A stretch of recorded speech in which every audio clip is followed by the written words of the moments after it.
Vamos a continuar con nuestra serie de Juan. Ya estamos acercándonos al final del Evangelio.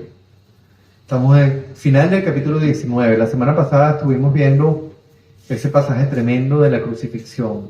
Y básicamente compartíamos o hablábamos sobre lo que hizo Jesús en la cruz, que fue una obra tremendamente poderosa en la que Él se anunció al mundo, en la que Él nos recordó quién verdaderamente es Él y en la que de alguna manera nos confronta con nuestra realidad como personas caídas.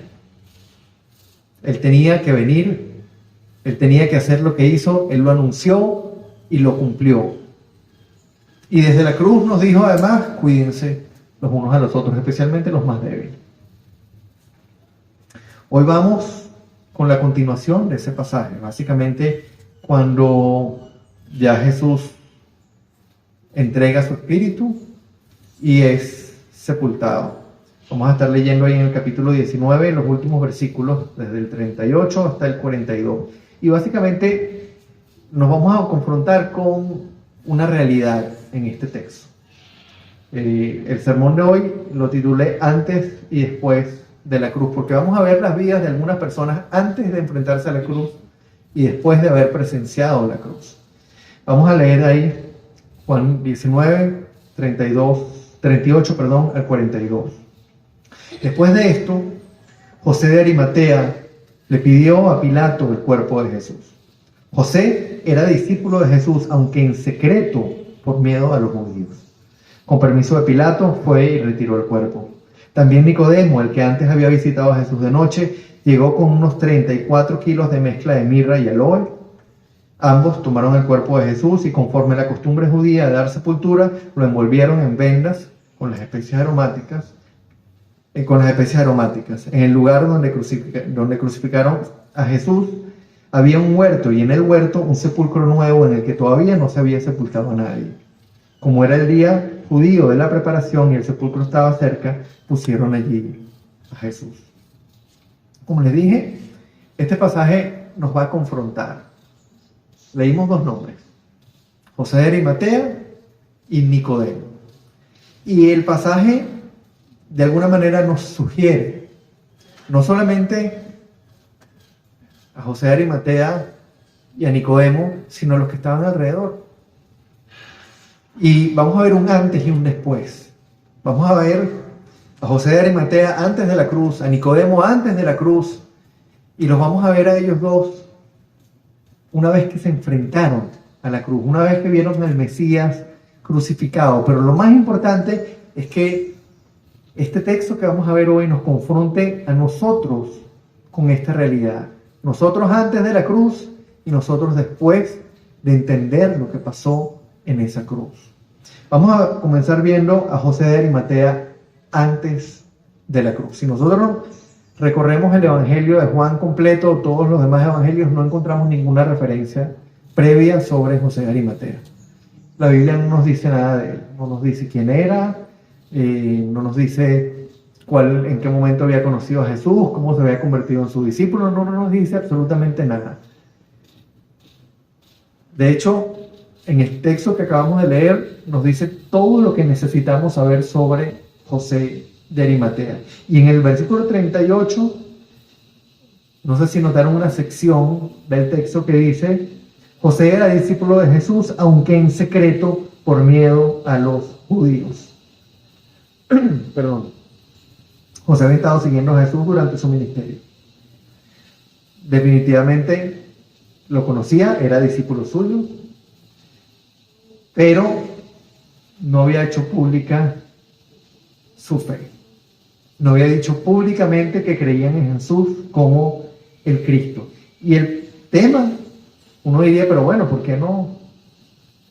¿Por qué no lo había hecho? ¿Por qué tanto miedo? ¿Por qué miedo a los judíos? Recuerden en Juan 9, cuando vimos el texto, el pasaje del ciego de nacimiento, cómo Juan nos dice que los judíos habían convenido en expulsar de la sinagoga a cualquiera que reconociera que Jesús era el Cristo. Básicamente había una presión tremenda por parte de los dirigentes hacia los judíos, hacia los demás judíos, para que no reconocieran al Mesías, para que no reconocieran a Jesús. Había una presión muy fuerte y vamos a estar claros, uno lo ve como probablemente algo ligero, pero para un judío ser expulsado de la sinagoga era cosa seria. Ahora, vemos un José de Arimatea, por un lado, que presenció la crucifixión. Él se consideraba a sí mismo un discípulo de Jesús, pero lo había mantenido en secreto. Y así llega a la crucifixión. Así se enfrenta a la cruz. Creyendo en Jesús como el Mesías, siguiéndolo, considerándose su discípulo, pero ocultándolo por miedo a las consecuencias de ser discípulo. Por miedo a las consecuencias de confesar abiertamente su fe y de decir: yo considero, yo creo que Jesús es el Mesías, que Jesús es el Cristo. Vamos a ver ahora a Nicodemo. Nicodemo antes de la cruz.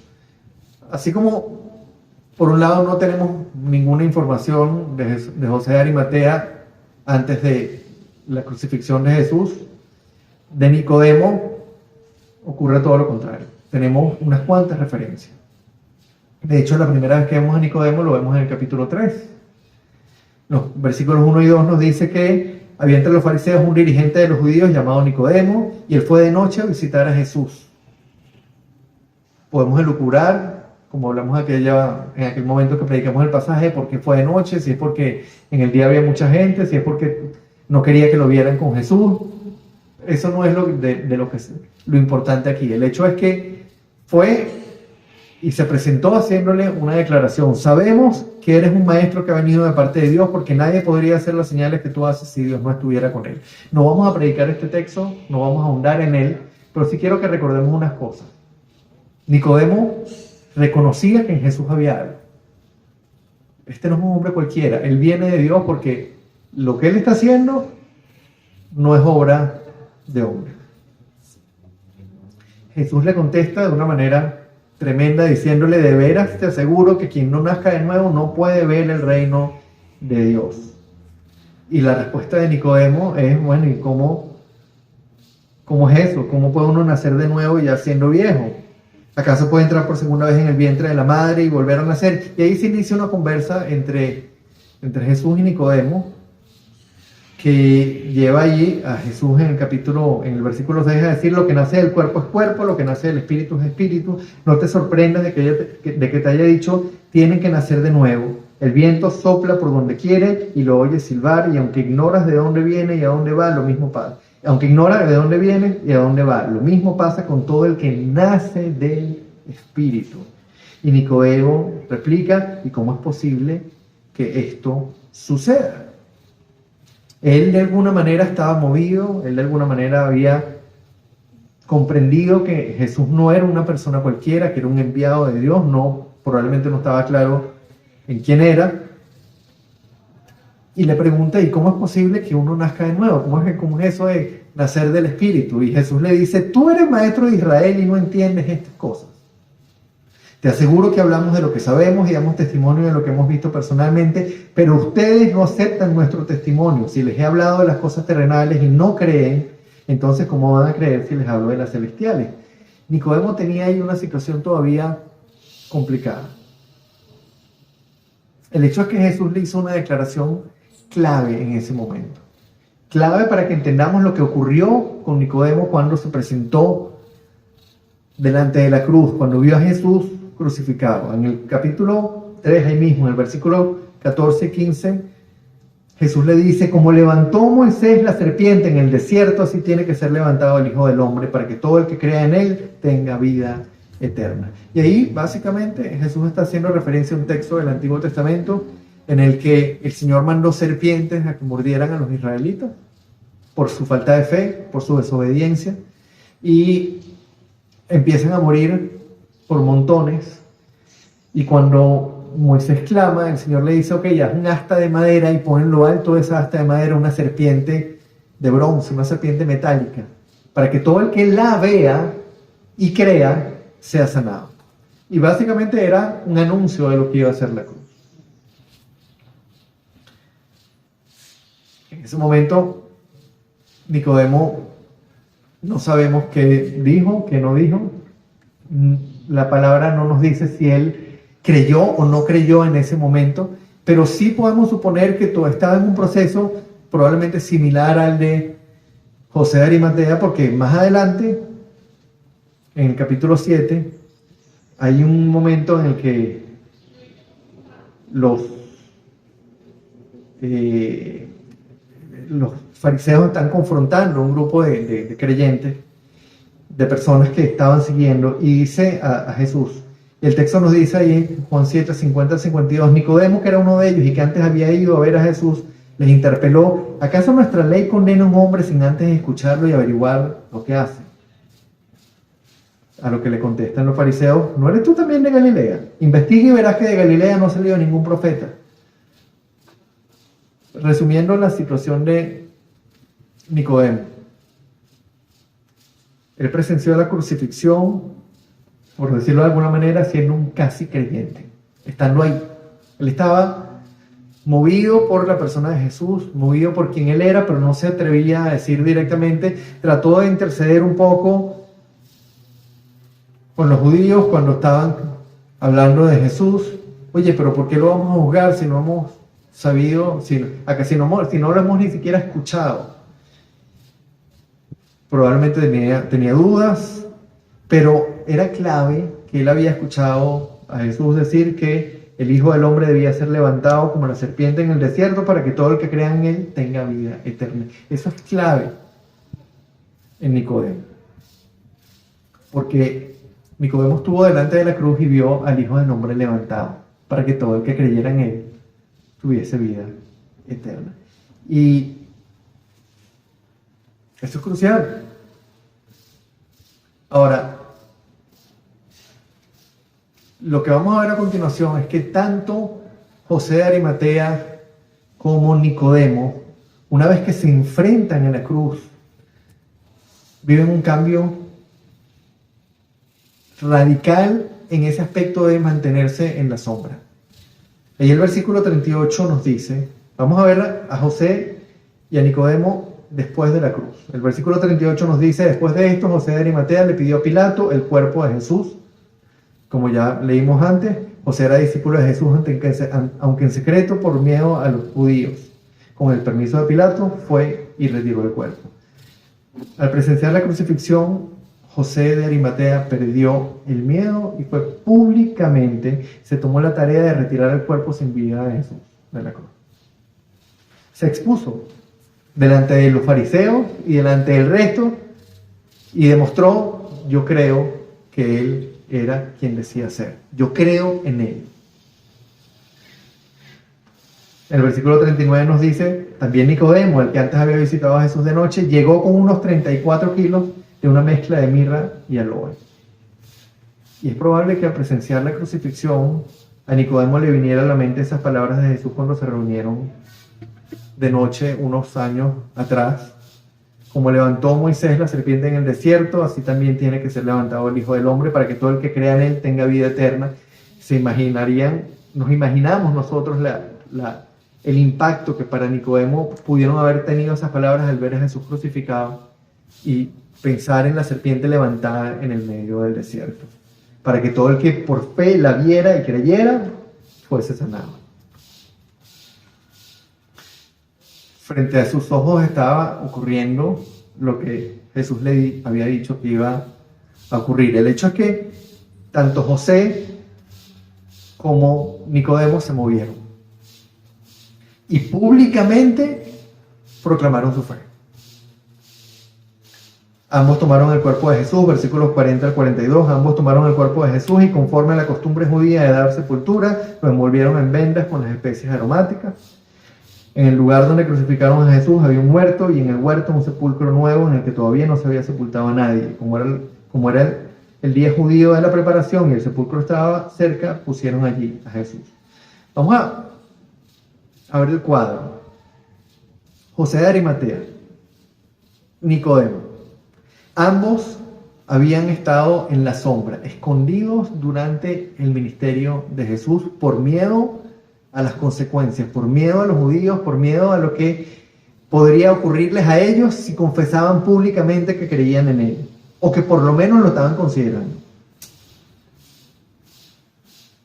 Se enfrentaron a la cruz, salieron de la sombra y expusieron públicamente su fe y se encargaron de bajar el cuerpo del Mesías y darle sepultura.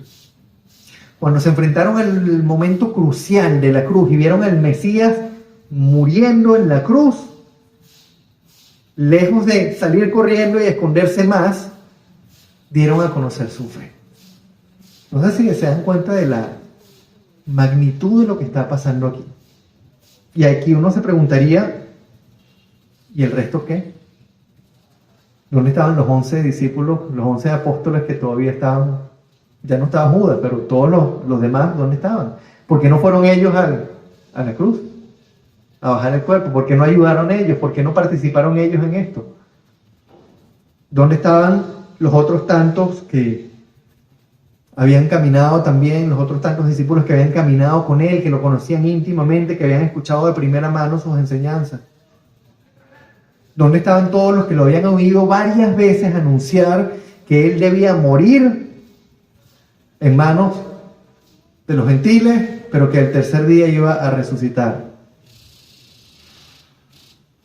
¿Se dan cuenta que mientras él estaba predicando y haciendo milagros, una cantidad de personas caminaron públicamente con él, y cuando entró en Jerusalén todo el mundo lo aclamó, y todos, mientras él iba ahí ministrando y haciendo milagros y predicando, todos decían: yo soy discípulo de Jesús?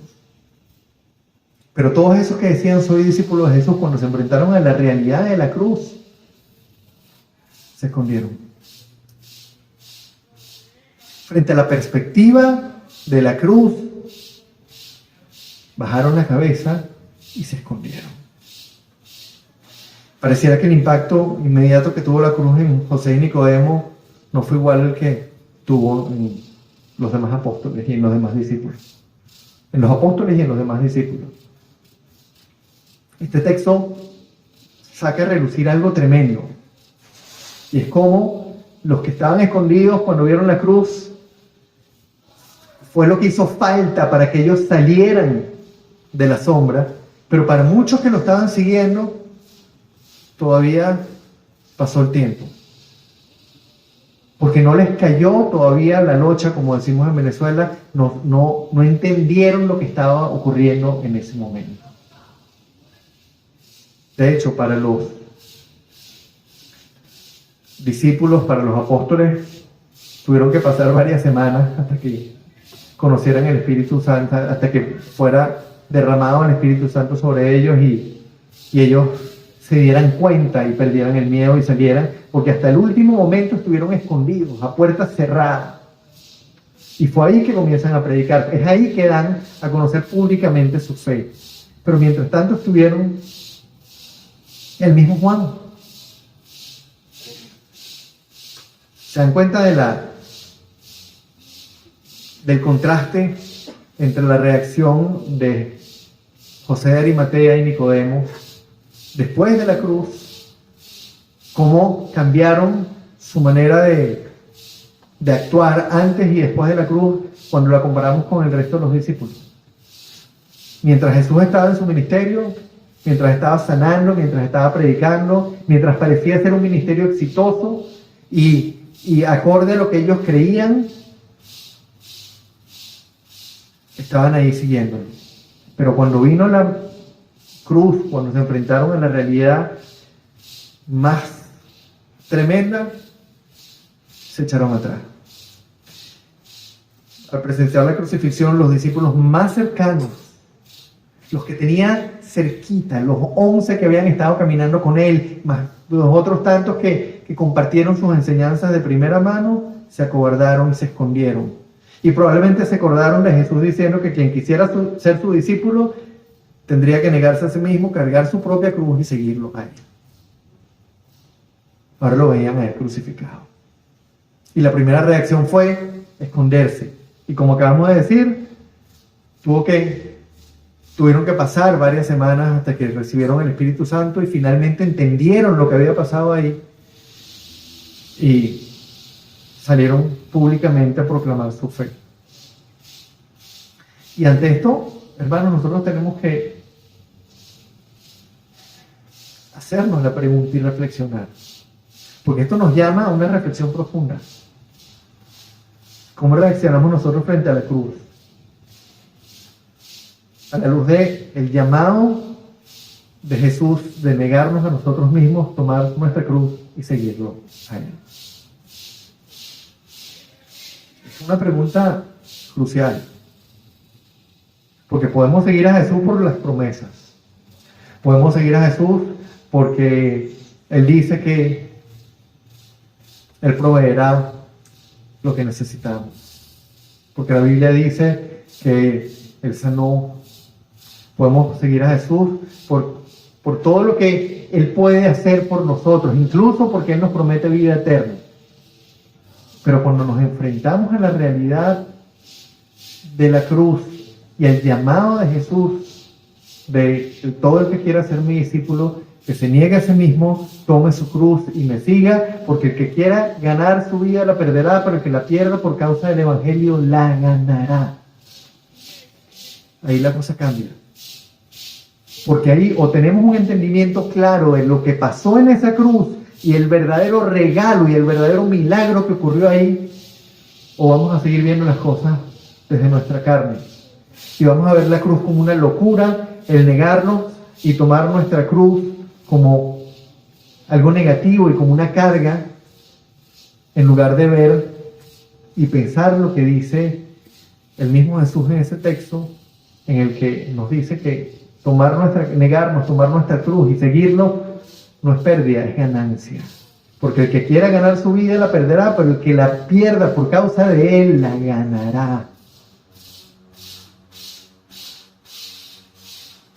Cuando nosotros nos enfrentamos a la cruz entendiendo lo que pasó en esa cruz, hermanos, vemos que es pura ganancia para el creyente. Aunque aquí signifique persecución, aunque aquí signifique pérdida de la salud, pérdida de la integridad física, aunque signifique ser perseguidos, aunque signifique ser rechazados, aunque signifique ser apartados, aunque signifique ser menospreciados por otros, aunque signifique que personas que antes nos apreciaban nos hagan de lado porque creen que somos locos o porque creen que somos unos fanáticos o cualquier cosa, aunque signifique que incluso personas que se llaman a sí mismas cristianas nos digan, wow, pero tú sí eres radical. Cuando uno lo único que está haciendo es tratar de ser un discípulo. Porque Jesús no le dijo radical a nadie, les dijo discípulos. Y esas palabras de toma tu cruz, niégate, toma tu cruz y sígueme, no las dijo otra persona, sino él mismo. Y eso es de lo que se trata. ¿Qué llevó a José de Arimatea y a Nicodemo a clamar públicamente su fe, si no fue una comprensión de lo que estaba pasando ahí? El Señor les tuvo que haber dado en ese momento una comprensión de lo que allí estaba ocurriendo y que quien ahí se estaba entregando era el Mesías prometido, el Cordero de Dios que quita el pecado del mundo y que estaba entregando su vida por ellos. Y la reacción fue: salieron de la sombra, salieron del anonimato, salieron del escondite que tenían y se enfrentaron a las circunstancias. En ese momento, los demás discípulos, los 11 apóstoles, no entendieron, se escondieron, se quedaron a puerta cerrada hasta que recibieron el Espíritu Santo y finalmente entendieron. Pero es a la luz de eso, es a la luz de ese entendimiento real de la cruz, que la verdadera respuesta que el Señor quiere de nosotros se va a dar. Porque hasta que no tenemos un entendimiento verdadero y sincero de la magnitud de lo que Dios hizo ahí, para nosotros la cruz va a seguir siendo locura. El negarnos a nosotros mismos, el tomar nuestra cruz y seguirlo a Él, va a seguir representando una pérdida y una carga y un suplicio y no un gozo. Y debe ser un gozo. Porque a fin de cuentas, hermanos, ¿a quién estamos sirviendo? Al Rey de Reyes, al Creador absoluto de todo cuanto existe, al que tiene el poder en su boca de hablar y de hacer las cosas posibles, al que, siendo nosotros quienes somos, se hizo hombre semejante a uno de nosotros y se ofreció su vida para comprar nuestra libertad, para comprar nuestro rescate, para comprar nuestra salvación. Hermanos, ese es el privilegio más grande que nosotros podemos tener. Y el problema es que se nos olvida. El problema es que ponemos la mirada en otro lado. El problema es que en lugar de concentrarnos en lo que tenemos que concentrarnos y poner la mirada en Él, terminamos poniendo muchas veces la mirada en las circunstancias, en lo que nos rodea, en la aflicción, en el sufrimiento, en la carencia, en el miedo, y nos escondemos como se escondieron los discípulos. Y la pregunta es, ¿qué estamos haciendo nosotros? ¿Estamos escondidos? Porque la diferencia con esos 11 discípulos, con esos 11 apóstoles y con los demás discípulos que venían siguiendo a Jesús y que se mantuvieron escondidos, es que ellos todavía no habían recibido el Espíritu Santo. Pero si uno lo ha recibido, si uno ha nacido de nuevo y si uno ha sido ya regenerado por el Señor y uno ha sido sacado de la oscuridad y Él nos ha mostrado la verdad, ¿por qué nos escondemos? Es una reflexión que es importante, porque nuestra carne va a seguir ahí. Nuestra carne va a seguir jalándonos al escondite. Nuestra carne va a seguir diciéndonos, protégete, que es peligroso decir eso que estás diciendo. Protégete, quédate calladito la boca porque te van a rechazar, te van a excluir. Protégete porque te va a traer problemas hablar. Te van a mirar feo, en el mejor de los casos. O te van a perseguir, como tanto ha ocurrido con la iglesia a lo largo de toda la historia. ¿Qué hacemos nosotros? ¿Nos acobardamos, nos escondemos para evitar las consecuencias y eludir ese llamado? ¿O salimos de la sombra y damos testimonio de la cruz sabiendo las implicaciones que puede tener para nosotros en nuestra vida aquí, pero confiando en quien nos llamó, sabiendo a dónde vamos y entendiendo que estamos aquí de paso y que nuestra verdadera vida está con Él y que ya la tenemos, ya la empezamos a disfrutar, ya la empezamos a transitar? Vamos a reflexionar en esto esta semana. Ahorita que hemos venido, que estuvimos estudiando la crucifixión y que vamos a culminar con el Evangelio de Juan, vamos a meditar fuertemente en eso. ¿Cuál es nuestra reacción frente a la cruz? ¿Nos escondemos o salimos a proclamar la verdad? Vamos a orar.